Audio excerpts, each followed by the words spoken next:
Meus irmãos, a paz do Senhor Jesus, quero deixar com vocês um texto da palavra do Senhor em Isaías 36, no versículo 17. Diz assim a Bíblia: Até que eu venha e vos leve para uma terra como a vossa, terra de trigo e de mosto, terra de pão e de vinhas. Versículo 18. Não vos engane, Ezequias, dizendo: O Senhor nos livrará. Porventura os deuses das nações livraram cada um a sua terra das mãos do rei da Síria? Eu já meditei bastante sobre essa passagem.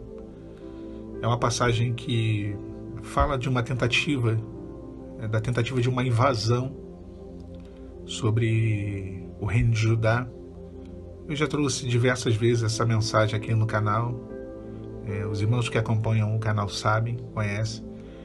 Mas tem me chamado a atenção esse versículo nesses últimos dias. Eu tenho tirado ele algumas vezes. Quando oro ao Senhor e peço ao Senhor uma palavra, sempre tem vindo esse versículo.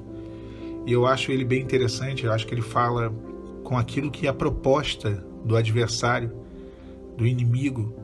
O inimigo, ele sempre tem uma proposta, ele sempre tem um plano que ele vai em oposição ao plano de Deus para a nossa vida.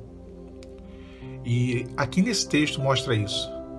O rei da Síria, ele manda um representante, um Rabsaqué, e esse representante, esse Rabsaqué, ele faz algumas propostas para o rei Ezequias, para o povo de Judá.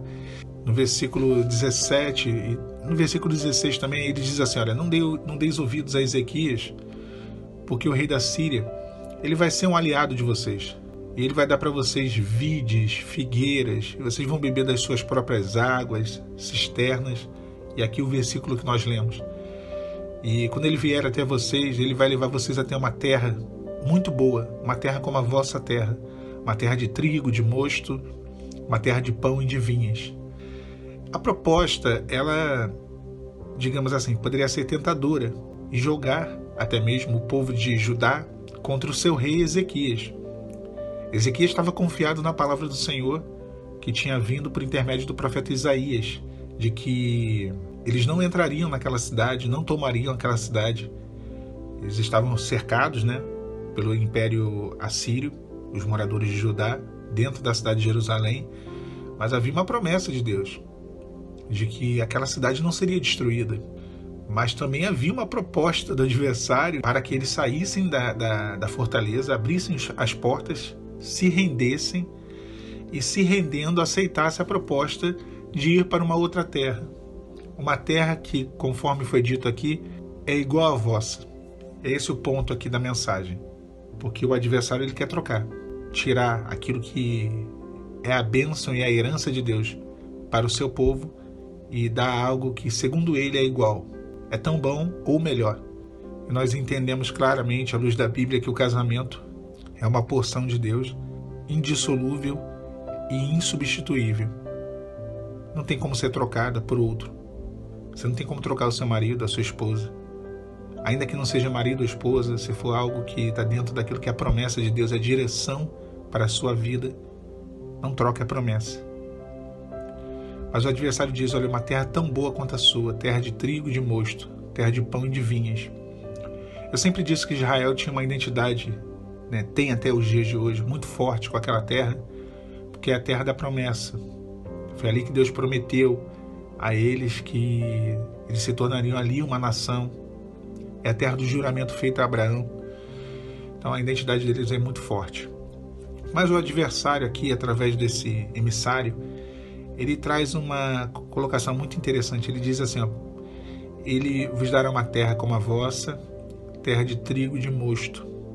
O trigo era o ingrediente base para a dieta deles. Tudo que eles comiam vinha a partir do trigo.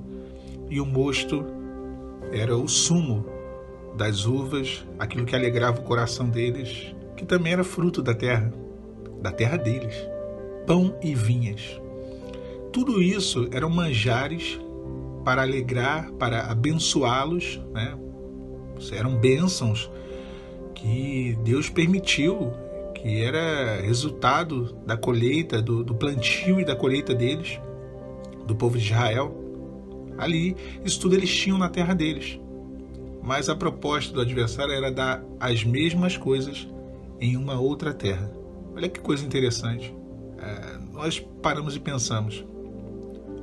A questão da intimidade no casamento, a questão sexual, ela é um manjar. É algo que é dado por Deus. Você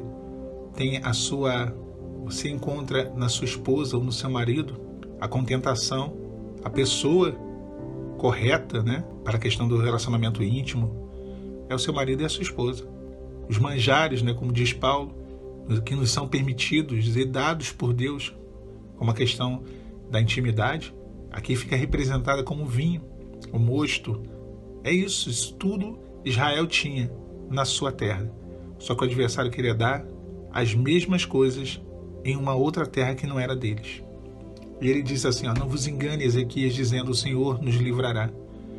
Ele questionava, ele produzia uma incredulidade no povo para que eles duvidassem se realmente Deus livraria aquela cidade, se Deus realmente entraria naquela batalha e daria a eles a vitória.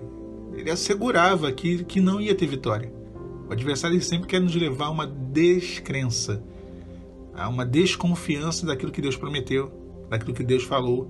Ele diz, não vos engane, Ezequias, mas Ezequias estava acreditando na palavra do Senhor, entregue pelo profeta. Então, praticamente, ele estava dizendo que não vos engane o Senhor. Não é a mesma coisa que o inimigo faz dia após dia, quer nos levar a um outro relacionamento, quer tomar o nosso coração ou nos fazer pecar se relacionando com outras pessoas, quer nos desacreditar, nos fazer ficar desacreditados nas promessas de Deus. E aqui ele diz, olha, porventura os deuses das nações livraram cada um das mãos do rei da Síria. O mundo está aí, os casamentos e as famílias sendo destruídas. O exemplo que ele deu é um exemplo que não era o exemplo do povo de Israel, mas o exemplo daquilo que estava acontecendo naquela região, né, onde os povos estavam sendo destruídos, dissolvidos. No mundo está acontecendo isso. Os casamentos estão sendo destruídos.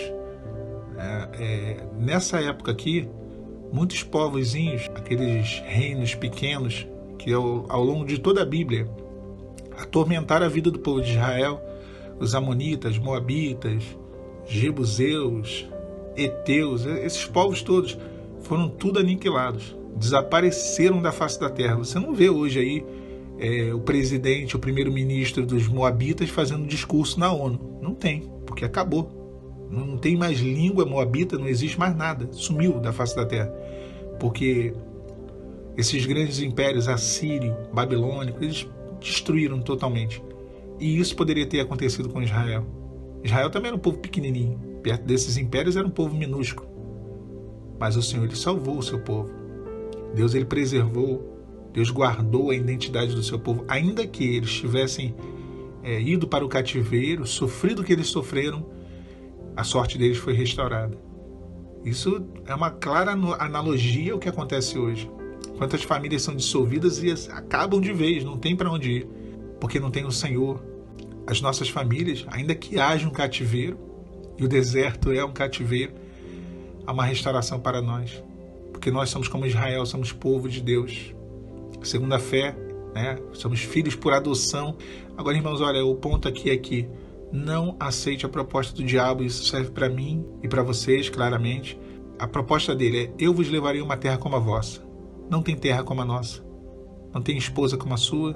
Não tem marido como o seu. Não tem família e casamento como o nosso. Aquilo que Deus nos deu é indissolúvel e também incomparável. Se apegue à promessa e aguarde do Senhor um milagre. Tá bom? A paz do Senhor Jesus